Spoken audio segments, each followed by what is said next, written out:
The Supreme Court just ruled 6-3 that Trump's tariffs are illegal. Every single one of them imposed under the IEEPA, gone. And right now, the entire internet is celebrating about cheaper imports. But nobody is doing the math on what this exactly means for the US economy. The government just lost up to $150 billion in annual revenue. They might have to refund what is already collected. The deficit was already going to be $1.9 trillion this year, and interest payments alone already passed $1 trillion. And now you just blew another hole in the budget. Today, I'm going to show you exactly how bad this gets and why nobody in Washington has a plan to fix it.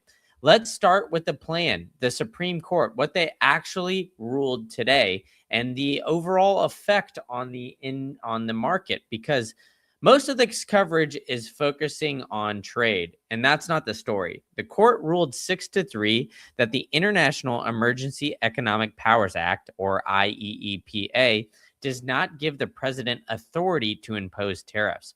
This was the legal foundation for every reciprocal tariff Trump announced on Liberation Day in April 2025.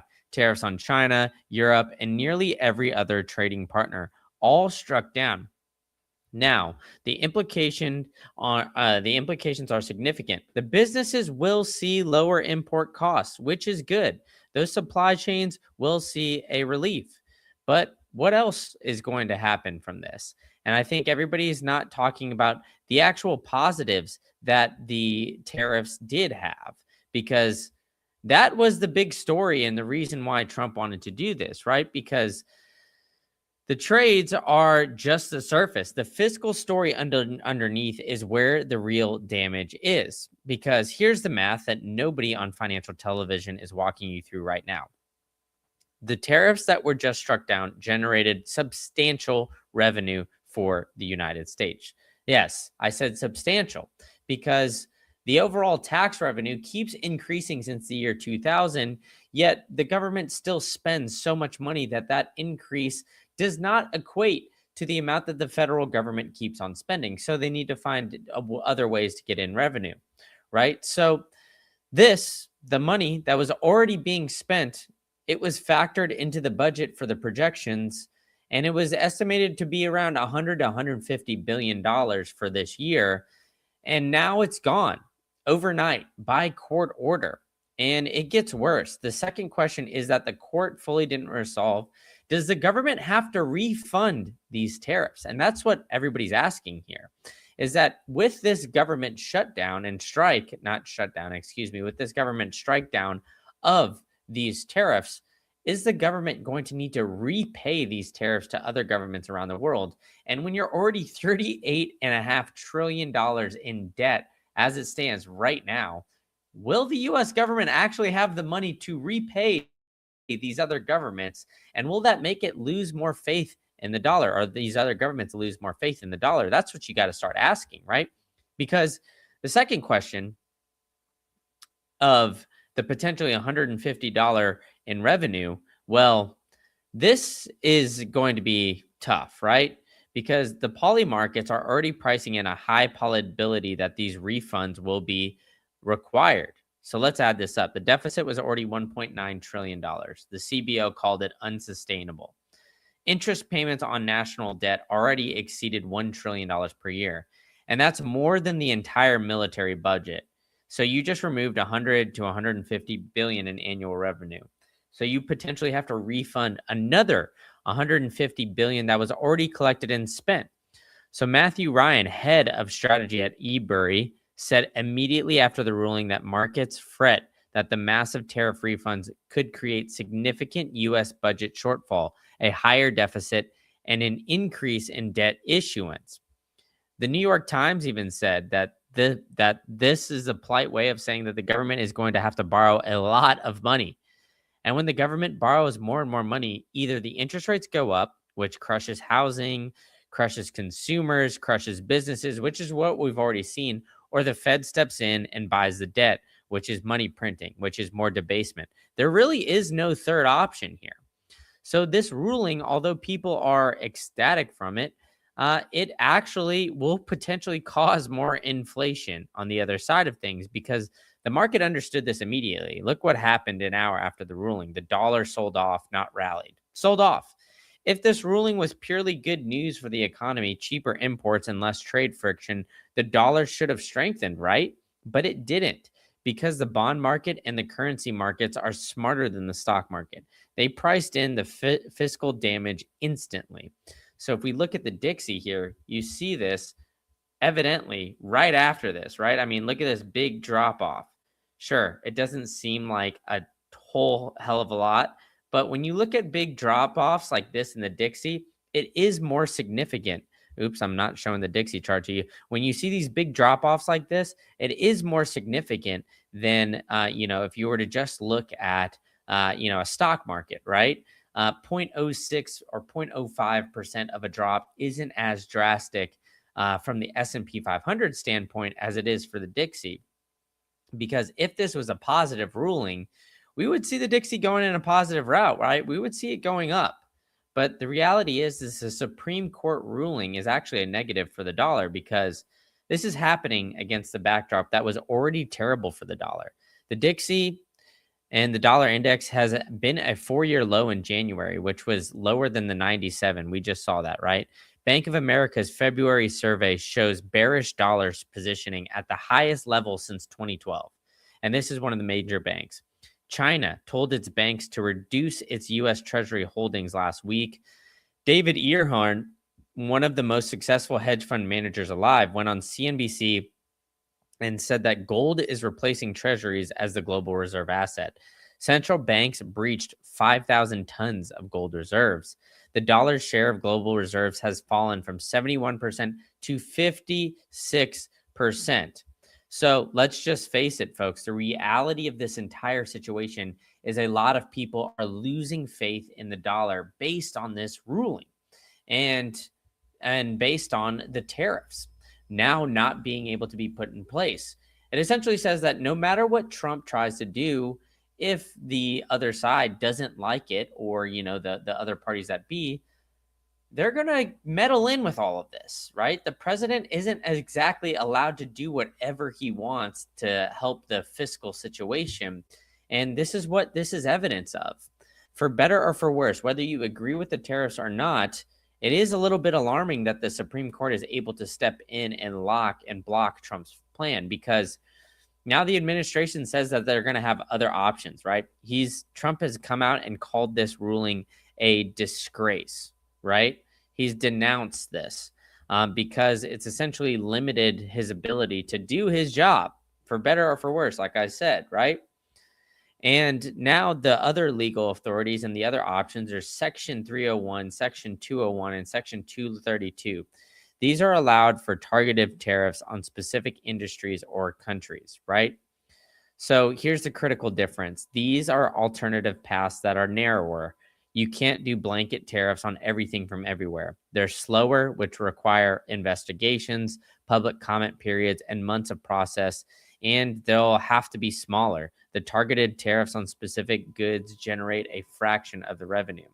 So even in the best case scenario where Trump re-implements some of the tariffs through these other channels, he's not going to be able to replace that $150 or $150 billion, in revenue. He's going to maybe replace 20 to 30 billion. And so that fiscal hole will still remain. And there's a deeper problem. This ruling limits executive power on trade. It restores Congress as the authority on tariffs.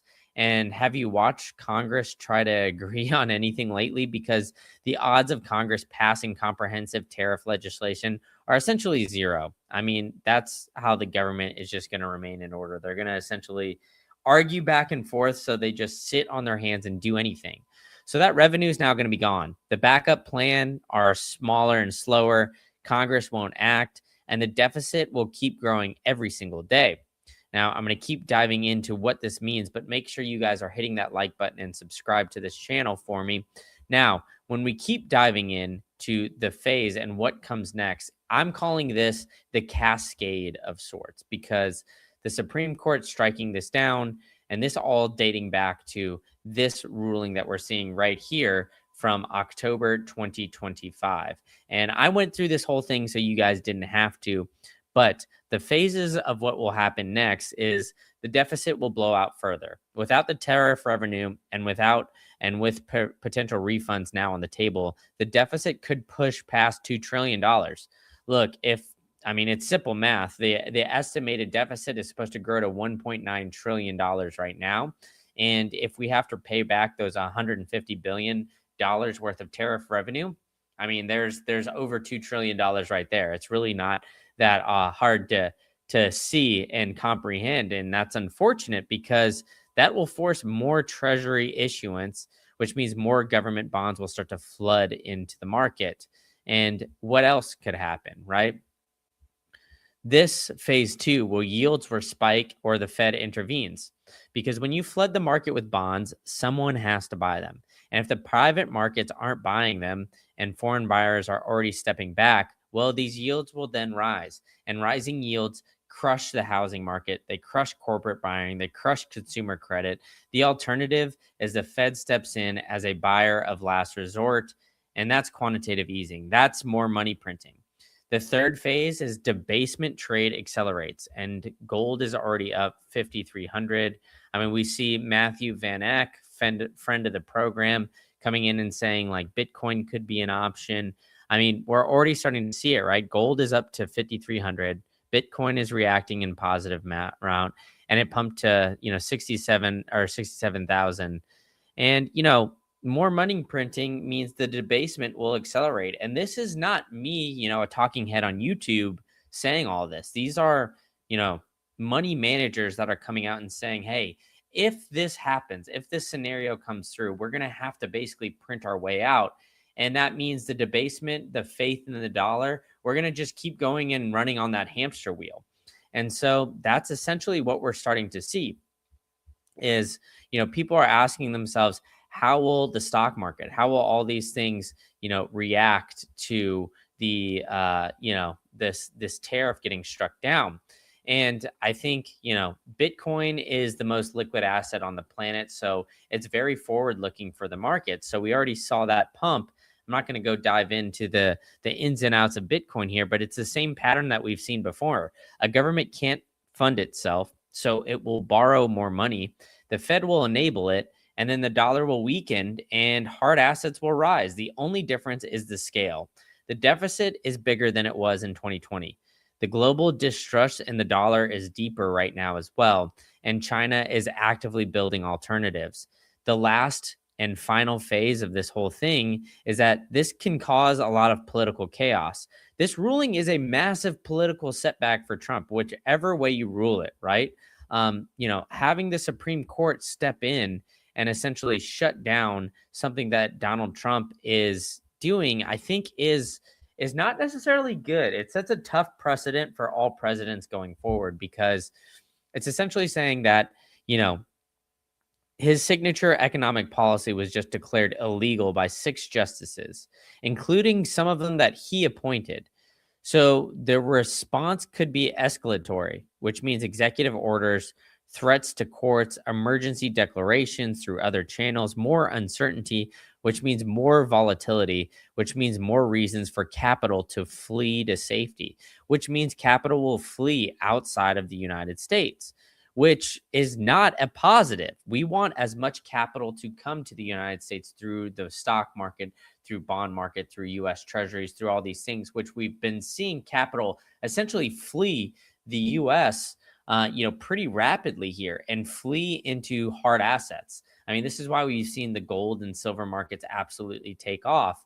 And so seeing this Supreme Court ruling, no matter what you think, it is not a positive for the Trump administration or a positive for economic policy going forward, just because of the precedent that it sets, right? Because the Supreme Court striking down the Trump's tariffs 6-3, the media will be always focused on the trade, but the real story is the fiscal problems and the fiscal cracks underneath the surface that I'm going to be covering from you guys on this channel. So, when we see this, right, Donald Trump obviously slammed the Supreme Court, but it'll make too the distrust between the people who voted for Trump and the overall policymakers, it'll make that distrust even more so. So we'll start to see it where, MAGA Republicans will not believe really into the Supreme Court.